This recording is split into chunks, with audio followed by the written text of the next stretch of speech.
여러분, 나치 수용소 하면 제일 먼저 생각하는 게 뭘까요? 고통, 괴로움, 슬픔, 좌절. 그런데 그 속에서도 살아남은 사람들이 있었어요. 정신의학과를 담당한 분들이 어떻게 그렇게 어려운 중에도 살아남았을까를 연구하여 발표한 내용인데, 그렇게 어려운 중에도 살아남는 이유는 딱 한 가지. 힘들고 어려운 중에서도 마음속에 감사하는 마음을 갖고 있었다는 것입니다. 그런데 그 감사의 내용이 뭐냐? 첫째는 아주 그 쪼개진 작은 판자 사이로 햇살이 들어오는데, 그 햇살이 들어오는 것을 마음으로 감사를 느꼈다는 겁니다. 두 번째는 하루를 생명 연장해 주신 것이 너무너무 감사해서 정말 감사를 고백했다는 거고, 세 번째는 감시원이 뚱뚱한 사람이 되면 감사했다는 거예요. 왜냐하면 오늘은 덜 괴롭힘을 당할 수 있겠지 하는 마음 속에서도. 그리고 또 하나는 빵을 배급 주는 동료 죄수들에게 너무너무 감사했다. 그러니까 한마디로 얘기하면 그렇게 힘들고 어려운 중에서도 마음속에 감사를 했더니 그들은 살아남는 확률이 굉장히 컸다라고 하는 것이 바로 통계에 나온 일입니다. 여러분, 감사한 마음을 가지면 여유가 생기죠. 정신적으로나 영적으로 아니면 육체적으로도 강해지게 돼 있어요. 사실 감사를 모르면 원망이 생깁니다. 불평이 많이 생기고 짜증스럽게 인생을 살아갈 수밖에 없어요. 그러므로 오늘 우리가 행복한 삶을 살기 위해서 가장 중요한 것이 뭐냐? 바로 감사하는 마음으로 살아가는 겁니다. 감사는 정말 선택 과목이 아닙니다.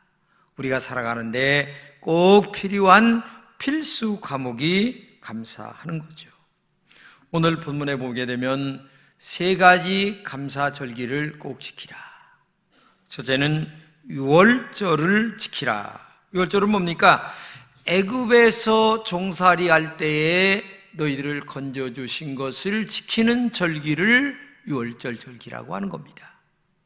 맥추절은 가나안 땅에 들어가서 처음으로 농사를 짓고 난 다음에 거둔 곡식을 가지고 하나님께 감사하며 살아가라.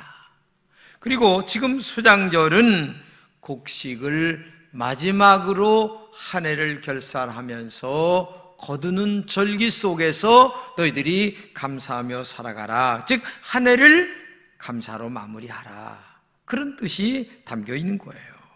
자, 그러면 하나님은 왜 이런 절기를 정해놓고 우리에게 감사하며 살아가라 라고 말씀하셨을까요? 한마디로 얘기한다면 하나님의 은혜를 잊지 말아라. 하나님이 너희들에게 베풀어 주신 은혜를 잊지 말아라. 1년 비를 주고 햇살을 주고 바람을 주고 건강을 줘서 농사짓고 열심히 살게 하여 오늘 거둔 곡식으로 너희들 먹고 살게 되는 거 감사하라 하는 마음으로 하루하루를 살아가라. 그러므로 하나님이 한 해를 추수감사절로 결산하라 라고 하는 것은 감사하는 마음으로 한 해를 결산하라. 이 말은 감사하는 마음으로 살아가라. 그때에 내가 건강해질 것이고 행복해질 것이고 그리고 모든 것에서 아름다운 결과를 만들어갈 것이다. 그렇게 말씀하고 있는 것입니다.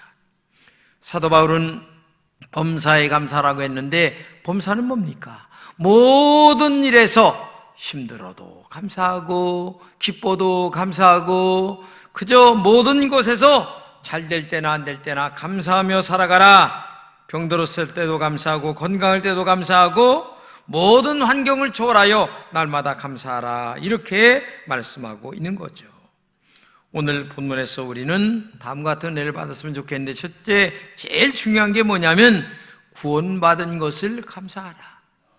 구원은 뭡니까?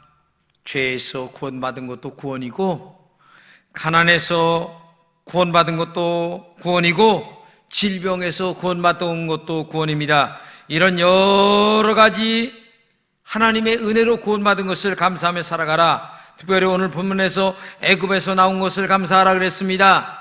애굽은 뭡니까? 유월절을 얘기하는 건데 애굽은 이스라엘 백성들이 종살이 하던 곳을 얘기하는 겁니다. 그러니까 너희가 애굽에서 나온 것을 감사하라고 하는 것은 애굽에서 종살이 하던 곳, 즉 첫째는 장소적인 구원이죠. 애굽이라고 하는 곳 뭡니까? 죄악의 자리, 고통의 자리, 고난의 자리. 죄악의 자리를 얘기하는 거예요. 한마디로 얘기하면 그 죄가 있는 자리에서 나오게 된 것을 감사하라. 또 다르게 얘기한다면 고난에서 구원받은 것을 감사하라는 얘기죠. 애굽은 이스라엘 백성들이 종살이 하던 곳이에요. 그죠? 벽돌 굽고 농사 지어주고 그죠? 매일 이스라엘 백성들에게 종살이하여 노동으로 봉사하던 곳이 애굽인데 거기서 하나님의 은혜로 나왔어요.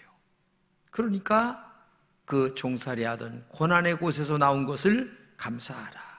그리고 가장 소중한 것은 영적인 구원이죠. 한마디로 얘기하면 애굽은 사탄이 지배하던 곳, 마귀가 지배하는 곳, 영적으로 얘기하면 악령이 지배하던 곳, 즉 죄악에서 지배하던 그곳에서 너희들이 하나님의 은혜로 구원받아 나왔사오니 이제 감사한 마음으로 살아가라. 여러분, 이스라엘 백성들이 애굽에서 나올 때에 그들의 투쟁으로 나온 것이 아닙니다.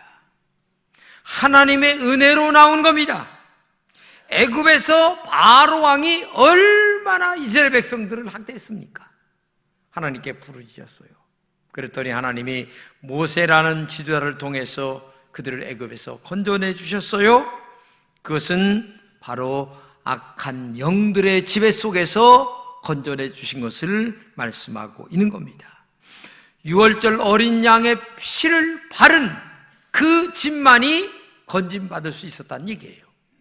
쉬운 말로 얘기하면 이런 겁니다. 하나님께서 양을 잡아라.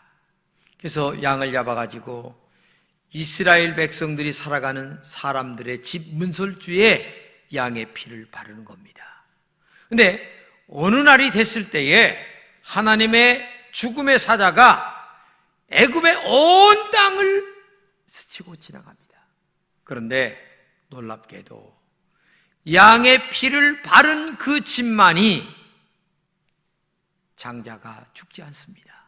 근데 양의 피를 바르지 않은 애굽의 백성들의 집은 장자가 다 죽었어요. 그것이 소가 되었든 동물이 되었든 사람이 되었든 다 죽었어요. 그러니까 한마디로 얘기하면 영적으로 구원받는 것을 얘기하는 것인데 예수님의 보혈을 마음속에 나는 예수님을 믿습니다 라고 영접한 사람들의 마음만 하나님께서 지옥에 보내지 아니하고 천국에 보낸다고 하는 상징적 의미를 그 당시에 허락한 것이고, 신약에 와서는 이것을 실제적으로 예수님이 십자가에 피 흘려 돌아가심으로 말미암아 그 예수님을 마음속에 영접한 사람들만 구원해 주신다고 하는 그 은혜를 우리에게 말씀하고 있는 것입니다. 그렇기 때문에 오늘도 예수님은 유월절에 어린 양이 되신 줄로 믿습니다. 예수님이 흘린 보혈의 피를 마음으로 믿어 의에 이르고 입으로 시인하여 구원에 이른다고 하시는 말씀처럼 예수님을 나의 구주로 영접합니다 라고 하는 신앙 고백이 있는 사람이 내 마음의 문설주에 영원한 주의 보혈의 피가 발라지는 거예요. 영적으로 얘기하면. 그렇기 때문에 오늘도 여러분과 제가 성경에 말한 것처럼 아들이 있는 자에게는 생명이 있고 아들이 없는 자에게는 생명이 없다라고 하는 이 말씀이 얼마나 중요한가를 알아야 돼요. 아들이 있다라고 하는 말은 뭡니까? 예수님을 나의 구주로 영접했다라고 하는 말입니다. 그러니까 예수님을 나의 구주로 영접한 사람은 마음문에 예수의 보혈이 발라진 사람이고, 예수님을 나의 구주로 영접하지 않은 사람은 아직도 죄악의 자리에 있는 애굽 백성이나 마찬가지예요. 이게 놀라운 영적 사실이에요. 그렇기 때문에 오늘도 예수의 피로 천국 가는 길이 열려 있었다고 하는 사실을 우리에게 말씀해 주기 위하여 구약에서는 양의 피를 발랐던 사람들이 구원을 받았고, 신약에 와서는 예수를 영접한 사람들이 구원받는 사건으로 우리에게 말씀해 주고 있는 거예요. 그렇기 때문에 교회에 나온다고 하는 이 사실은 바로 예수님을 나의 구주로 영접한다고 하는 신앙 고백이 절대적으로 중요하다는 사실을 우리가 알아야 되는 거예요. 마음에 예수님의 그 보혈이 발라지지 않는다면 구원이 여러분들에게 없다는 사실을 믿어야 될 줄로 믿습니다.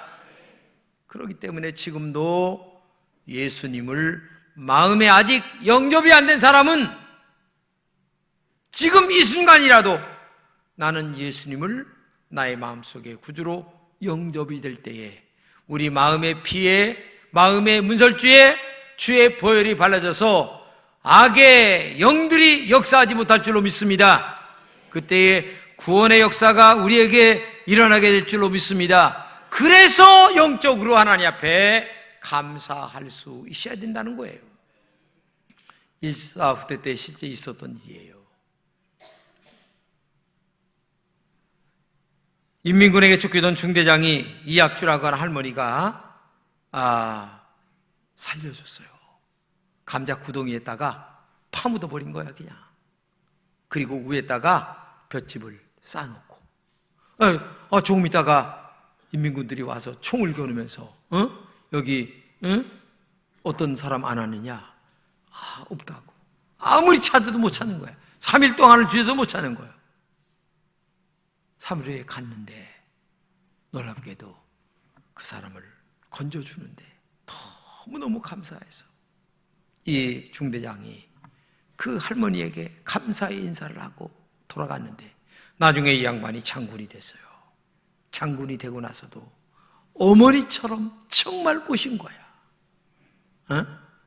여러분, 육신의 아픔을 건져준, 육신의 생명을 건져준 이 할머니에게도 그렇게 지극정성 감사의 기도를 드리고 모셨는데 하물며 지옥에서 천당으로 인도하시고 마귀의 자녀에서 하나님의 자녀로 인도해 주시고 영적으로 구원해 주신 이 엄청난 은혜를 입게 하신, 십자가의 은혜를 입게 하신 하나님의 이 사랑을 입은 여러분과 제가 하나님 앞에 감사로 영광 돌리지 않는다면 이게 진정한 그리스도인이라고 얘기할 수가 있겠습니까? 이건 말도 안 되는 일이죠. 그렇기 때문에 오늘도 여러분과 제가 천국 가게 하신 주의 은혜를 감사하는 이 추수감사절 절기가 되어야 될 줄로 믿습니다. 성경에 예수님께서 10명의 문둥병자를 고쳐줬어요. 근데 한 명만 와서 감사하니까 예수님께서 물었어요. 9명은 어디 갔냐? 그 말은 뭐예요? 9은 왜 감사를 못하냐? 지금 그 말을 묻고 있는 거예요. 근데 오늘 여러분 정말 마음속에 감사하는 마음을 가지고 살아가야 되는데 많은 사람들이 이 감사를 못해요. 문둥병보다도 더한 죄로 말미암아 지옥불에 떨어질 우리들을 하나님의 은혜로 천당 가게 하신 이 엄청난 은혜가 얼마나 큰데 이 죄에서 용서받은 것이 얼마나 큰가를 여러분 알아야 돼요. 근데 감사를 모르고 살아간다면 우리가 신앙생활을 바르게 하는 것은 아니다. 신앙은 교회를 다니는 것으로 끝나는 것이 아닙니다. 교회를 다니는 믿음 위에 감사를 더하고 감사가 삶으로 표시가 되어야 됩니다. 자주 사람들에게도 감사하고 자주 하나님께도 감사하고, 감사를 모르는 사람일수록 원망이 가득합니다. 시기와 질투와 탐욕이 가득합니다. 이런 사람은 자신도 불행하고 남도 불행하게 만드는 거예요. 그렇기 때문에 감사, 찬송, 영광 돌리는 신앙이 올바른 신앙이고 그리고 복받을 신앙인 줄로 믿습니다. 사탄은 두 가지를 못합니다. 하나는 감사를 못합니다. 왜? 사탄 자체가 감사를 못하게 만들어놨어요. 하나님은 사탄을 말하기를 이간자, 파괴자, 거짓말장이, 그렇기 때문에 사탄은 절대적으로 감사를 못해. 만약에 감사를 못한다, 나는 어디 쪽에 가까운 사람이에요? 잘 생각하셔야 돼요. 감사를 잘한다, 천사 쪽에 가까운 사람이죠. 그러니까 감사하는 마음을 갖고 살아가야 되는 거예요. 두 번째, 사탄은 회개를 못해요. 가룟 유다가 회개하고 죽은 줄 아세요? 아닙니다. 사탄은 원망이나 불평을 만들게 합니다. 시기, 질투, 이런 틈을 트고 들어와 우리의 마음을 자꾸 깨트리고 파괴하게 만들어요. 그래서 불평불만으로 살게 만드는 것이 사탄의 역사예요. 교회 나와 불평불만을 배우면 안 됩니다. 뭐 때문에 자꾸만 안 돼요. 거기서 좋은 것을 찾고 그저 감사를 찾아 나가야지. 성경에 보면 사울 왕 마음속에 악신이 들어갔어요. 야, 근데 이 악신을 몰아낼 길이 없을까? 수금을 잘 타는 사람을 불러다가 찬양을 부르면 악신이 떠나갑니다. 그래서 다윗을 불러다가 옆에다가 수금을 그저 찬양을 부르고 수금을 타게 만드는데 악신이 떠나가질 않는 거예요. 그러니까 창을 들어서 수금을 타는 다윗을 향하여 창을 던졌는데 놀랍게도 하나님께서 귓전을 스치게 하고 지나간 사건이 있잖아요. 여러분, 우리 마음속에 악한 영이 역사하여 나도 모르게 분노의 창을 들어가지고 원망의 창을 들어서 사람의 마음을 찌를까 한번 생각해 보세요. 늘 마음속에 감사하고 원망하지 말고 불평하지 말고 감사 찬송하는 여러분 되시기를 축복합니다. 많은 사람들에게 상처 입히지 마세요. 사랑만 하고 살아도 부족한데 뭐 상처 입히며 살아갑니까? 뭐 그렇게 원망하며 살아갑니까? 인생이, 우리 아까 대표 기도한 집사님 기도 들었죠? 그죠? 엊그저께 한 해 시작하는 예배 드린 거 어떤데 벌써 11월이 벌써 가고 있잖아요. 인생이라는 게 이렇게 빨라요. 벌써 단풍이 다 져가는 시절에 살고 있어요. 이렇게 빠른 시간 속에 살아가는데 어디 원망할 시간이 있고 어디 불평할 시간이 있고 어디 사탄과 함께 놀아갈 시간이 어디 있어요? 없어요. 좀 아내를 보면서 여보, 나같이 성격 개팍한 놈하고 살아주느냐고 고생 많았어 하면서 아내한테 제발 오늘 저녁에 무릎 꿇고 좀 감사 좀 하세요. 제발 좀 해보셔. 그게 다 나한테 좋은 걸로 돌아와. 성경에 보게 되면 크로스비라고 하는 여인이 지은 찬송가가 23편이 있어요. 근데 이 여자가 6개월 됐는데 동네 돌팔이 의사한테 잘못 받아가지고 눈이 멀었어요. 야, 아버지 죽지, 할머니 돌아가시지, 어머니가 크로스비를 키우는데 너무 고생이 많은 거예요. 그래서 늘 불평불만을 가지고 살아가는 거야. 근데 어느 날 누가 전도를 했어. 근데 교회 부흥회를 하는데 이 크로스비가 부흥회에 따라 나와가지고 부흥회 때 부르는 찬송가가 있어. 웬 말인가 나리 하여. 이 찬송을 부르는데 갑작스레 마음에 감동이 되는 거야. 뜨거운 마음의 눈물이 흐르는 거야. 그때 거듭난 거예요. 그리고 주님을 마음에 영접했어요. 근데 그때 행복감이 넘치는데 나 평생토록 예수 믿으며 살아가야 돼. 그런데 기도를 하는데 이 크로스비에게 이제까지 떠오르지 않던 시상이 떠오르기 시작하는 거야. 그래서부터 작사를 하는데 성경에 그 크로스비에 대한 그 글을 보게 되면요, 8,000곡이나 되는 찬송가를 쳐요. 근데 지금 우리가 부르는 찬송가에 23편이 실려 있어요. 그리고 나서 이 사람이 96세에 죽는데 92세 생일 때에 이렇게 얘기를 합니다. 세상에서 나보다 더 행복한 사람이 있으면 나와봐라. 에? 나는 눈이 안 보이지만 보이는 사람보다 훨씬 더 감사하다. 얼마나 감사한지 모른다.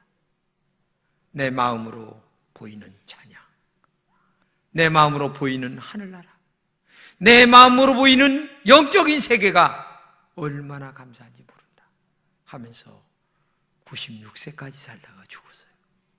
여러분, 똑같은 것이지만 정말 마음속에 감사를 가지고 살면 행복해요.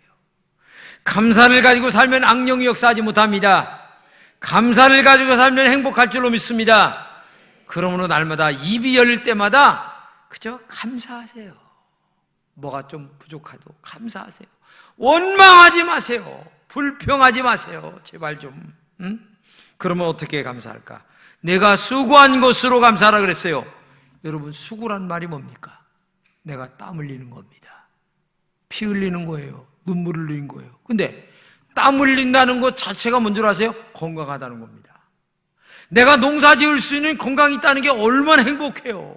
우리가 세 가지로 감사해야 돼요. 마음으로 정말 감사하세요. 할렐루야. 그죠? 감사하고, 그 다음에 영적으로도 감사해야 돼. 그리고 우리가 소유로 커피 한 잔 덜 먹고, 그 다음에 비싼 거 좀 덜 먹어도 하나님 앞에 감사하고, 또 이웃들에게 이 쌀한푸 이런 때 하나님 앞에 드리면서 얼마나 감사. 이런 마음으로 살아야 되는 거예요. 자기를 위해서는 아주 펑펑 쓰면서 그냥 어려운 자들을 위해서는 한 번 못 써보는 그런 마음이 어떻게 예수님의 마음이세요? 영적인 마음은 정말 진정 감사해야 돼요. 우리가 이 세 가지 절기를 하나님이 왜 주시면서 너희들 감사하며 살아라 하신 그 이유를 알아야 돼요. 그죠? 세상에 불평할 일이 많이 있죠. 그래도 감사해. 네가 잘 되기 위해서야. 다른 사람들이 잘 되도록 하는 거야. 이 사회가 잘 되도록 하기 위해서야. 그러면 너는 감사해야 돼. 이걸 배우라는 거예요. 그러므로 우리 금천의 모든 성도들은 오늘도 감사하고, 내일도 감사하고, 매일 감사하고, 또 감사하고, 마음으로 감사하고, 영으로 감사하고, 찬양으로 감사하고, 삶으로 감사하고, 모든 것을 감사로 영광 돌리는 여러분 되시기를 진심으로 축복합니다.